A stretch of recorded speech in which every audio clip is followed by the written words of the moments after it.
अमृतवेल मराठी प्रस्तुत। इतिहासाच्या पानावर रयतेच्या मनावर राज्य करणारा राजा धर्मवीर छत्रपती संभाजी महाराज। छत्रपती संभाजी महाराज दिलेर खानाच्या गोटात कसे गेले? युवराज अवस्थेतील शंभूराजांवर वर्तणुकीबाबत अनेक आरोप करण्यात आले आहेत व झालेले आहेत व प्रामुख्याने मोरोपंत पिंगळे, अण्णाजी दत्तो व बाळाजी आवजी या शिवरायांच्या विश्वासातील माणसांनी महाराणी सोयराबाईंना पुढे करून केलेल्या कारस्थानांची परिणिती म्हणून लोकांपर्यंत पायदळी देऊन केलेल्या शेवटाचा वचपा काढण्याच्या हेतूने त्यांना बकरीमध्ये बदनाम केले आहे हे आपणास माहीत आहे।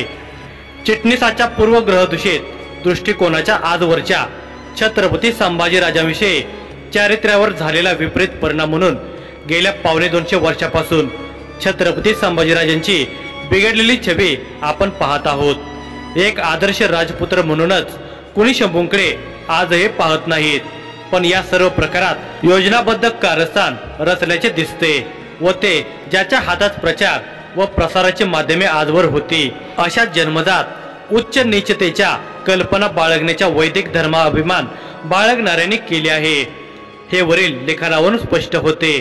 उपलब्ध पुराव्याच्या आधारे छत्रपती शंभूराजावरील आरोपांची आजवर झालेली चिकित्सा त्यात मांडलेली आहे। बहुतेक विद्वानांनी या आरोपात काहीही अर्थ नाही असे मान्य केलेले आहे, परंतु छत्रपती संभाजीराजांच्या एक कृतीकडे पूर्णपणे चूक म्हणून बहुतेकांनी पाहिले व ती म्हणजे दिलेर खानाकडे जाऊन मिळाले। हिंदवी स्वराज्याचे संस्थापक छत्रपती शिवराय यांनी मोठ्या पराक्रमाने व जिद्दीने स्वराज्याची उभारणी केली। इसवी सन 1677 पर्यंत छत्रपती संभाजीराजांवर शिवरायांनी राज्याचा बहुतेक कारभार सोपवला होता। त्या अगोदर 6 ऑक्टोबर 1676 मध्ये शिवराय कर्नाटकच्या स्वारीवर निघाले तेव्हा आपल्या गैरहजेरीत त्यांनी शंभूराजांना शृंगारपूरला म्हणजे पिलाजीराव शिर्के यांच्याकडे पाठविले। सोबत महाराजांचे विश्वासू सरदार विश्वनाथ होते। तेथे त्यांची सर्वांची मैत्री झाली। एवढेच नव्हे तर शिवरायांच्या मंत्र्यांनी त्रास दिलेली प्रजा रायगडहून शृंगारपूरला येत होती। शंभूराजांकडून त्यांना न्याय आणि आधार मिळत होता। इसवी सन 1678च्या सुमारास म्हणजे शंभूराजे शृंगारपूरला असताना मुघलांचा सुभेदार दिलेर खान महाराष्ट्रात आला होता। छत्रपती शिवाजी महाराज कर्नाटकाच्या मोहिमेवर गेल्याची संधी साधून त्यांनी संभाजीराजांना आपल्या बाजूने वळवण्याचा प्रयत्न केला होता। दोघांमध्ये गुप्तपणे पत्रव्यवहार चालू होता। दिलेर खानाने दूतामार्फत शंभूराजांना पत्र पाठवले, ते असे की औरंगजेब बादशहास सह्याद्री जिंकावायचे आहे, त्यासाठी ते तुमची मदत मागू इच्छित आहे, तुम्हा जुळवून घेण्याची मागणी करत आहेत, तुम्ही आमच्या गटात यावे म्हणून तुमच्यासाठी सैन्य संपत्ती व पत्र दिले आहेत, तुम्ही शृंगारपूरला स्वस्त काय बसला आहात, बादशहा इकडे येण्यापूर्वी तुम्ही आणि आम्ही मिळून सह्याद्री जिंकून घेऊ। या पत्राला छत्रपती संभाजीराजांनी उत्तर पाठवले, ते असे की हा देश माझ्या हातात टाकून छत्रपती शिवाजी महाराज दक्षिण दिग्विजयास गेलेले आहेत, ते देश आम्हास तुमच्या हातात देवत नाही, आम्ही आपल्या पराक्रमाने नवीन मुलूक जिंकून बादशहाचे समाधान करून दाखवू। अशा प्रकारचा पत्रव्यवहार झाल्याचे दिसून येते। छत्रपती संभाजीराजे वडिलांनी टाकलेली जबाबदारी सोडून दिलेर खानाकडे जाण्यास तयार नव्हते। इसवी सन 1687च्या एप्रिल महिन्यात छत्रपती शिवाजी महाराज अत्यंत चिंतित झाले। त्यांनी छत्रपती संभाजीराजांना सज्जनगडावर जाण्याची आज्ञा केली, पण तेथे गेले नाहीत। त्यामुळे छत्रपती संभाजीराजांनी तेथे फार काळ वास्तव्य केले नाही। या कालावधीत आपल्या विरोधी चाललेल्या कारवायांनी ते अंतर्यामी अस्वस्थ झालेले होते। याची परिणिती ते शत्रूला जाऊन मिळण्यात झाले। सज्जनगडावरील अधिकाऱ्यांना सांगू ते माहुलीच्या कृष्णा वेण्णा नद्यांच्या पवित्र संगमावर स्नान करण्यासाठी सोबत काही घोडे लोक घेऊन निघाले।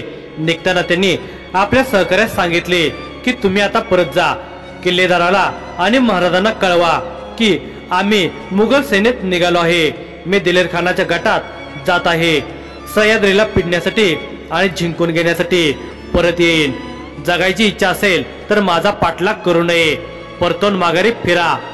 छत्रपती संभाजी महाराज 3 डिसेंबर 1678 रोजी परळी गडावरून निघून शत्रू पक्षात सामील झाले। सोबत दुसरी पत्नी दुर्गाबाई व बहीण रानोक्का होत्या। ही बातमी महाराजांना कळताच छत्रपती शंभूराजांना मुघलांकडून परत आणण्यासाठी त्यांचे प्रयत्न चालू झाले। रुसण्यापोटी राजे दिलेर खानाकडे गेले हे महाराज जाणून होते। त्यांनी काही विश्वासू माणसावर छत्रपती संभाजीराजांना परत आणण्याची कामगिरी सोपवली होती। अखेर त्यांच्या प्रयत्नांना यश आले। छत्रपती संभाजीराजे स्वराज्यात परत दाखल झाले। दरम्यानच्या काळात छत्रपती संभाजीराजे व दिलेर खान यांच्यात मतभेद झाले होते। यापैकी एक कारण म्हणजे दिलेर खानाने आपला सरदार सर्जा खान यांच्याकडून मराठी सैनिकांचे अत्यंत हाल केले होते। याशिवाय औरंगजेबाच्या हुकमावरून आपल्याला कैद होण्याची शक्यता आहे यांची चाहूल त्यांना लागली होती। मोगलाच्या दृष्ट राजकारणांना कंटाळून त्यांच्या विषयीचा भ्रम निराश होऊन त्यांनी तीच संधी साधून तब्बल 1 वर्षानंतर ते स्वराज्यात दाखल झाले होते। छत्रपती संभाजीराजे स्वराज्यात परतले ते थेट पन्हाळगडावर। ही आनंदी वार्ता महाराजांना कळताच महाराजही पन्हाळ्यावर दाखल झाले। 13 जानेवारी 1680 रोजी पिता पुत्राची भेट झाली। साजिगच महाराज उद्गारले, लेकरा स्वराज्य सोडू नकोस।